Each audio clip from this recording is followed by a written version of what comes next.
सत साहिब जी सभी को मेरी तरफ से। और मैं आपको आज बताना चाहती हूँ कि मैं संत रामपाल जी महाराज की शरण में हूँ। और मैं 2020 में 5 जून 2020 में आई थी। और उससे पहले मेरे पेरेंट्स 2014 में जुड़े थे, तो मैं उनको सुनती नहीं थी, ना समझती थी। और मुझे ये ज्ञान ऐसे लगता था, जब गुरुजी सुनाते थे तो हरियाणवी में बोलते थे, तो मेरी समझ में नहीं आता था। जब भी मैं वहाँ जाती थी तो वहाँ जब सत्संग लगता था तो मैं उठ के चली जाती थी। मैं कहा मेरी समझ में नहीं आ रहा है। तो परमात्मा की 8 साल के बाद दया हुई गुरुजी की, मैं बहुत आभारी हूँ। और मैं सुबह रोज़ नमन करके यही बोलती हूँ कि परमात्मा आपने अपनी शरण में लिया, तो मैं उनके लिए बहुत कोटि कोटि दंडवत प्रणाम करती हूँ।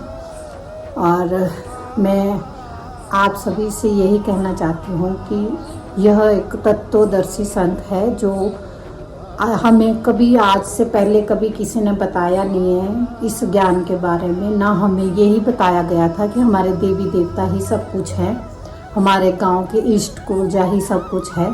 पर उनसे भी राहत नहीं होती थी, एक सुकून नहीं होता था। जब कभी भी मंदिरों में जाती थी तो ऐसा होता था जैसे कैसे मतलब संतुष्टि नहीं थी दिल में। पूजा भी करते थे, सब कुछ करते थे, पर कोई भी लाभ नहीं था। और जब से गुरु जी की शरण में आई हूँ तब से मैं बहुत सुखी हूँ, शरीर से भी, शारीरिक कष्ट भी नहीं। बहुत अच्छा मतलब गुरु जी का ज्ञान और गुरु जी के जो मंत्र जाप हैं उनसे बहुत राहत मिलती है। 3 टाइम की आरती चलती है, परमात्मा की तो अमर वाणी है, उनके लिए तो मैं कोटि कोटि दंडवत प्रणाम करती हूँ। तो मैं आपको यही समझा रही हूँ या बोल रही हूँ, समझा तो मैं क्या ही सकती हूँ किसी को, पर मैं अपने लाइफ का एक्सपीरियंस बता रही हूँ कि मैंने बहुत कुछ देखा सुना सब कुछ, लेकिन कहीं भी राहत नहीं होती थी।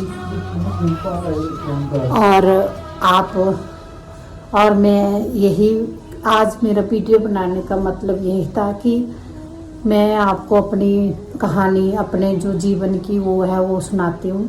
तो मैंने आज आपके लिए यह वीडियो बनाई और इससे आगे भी बनाती रहूँगी। तो सत साहिब जी बंदी छोड़, सतगुरु रामपाल जी भगवान जी की जय हो। सत साहिब।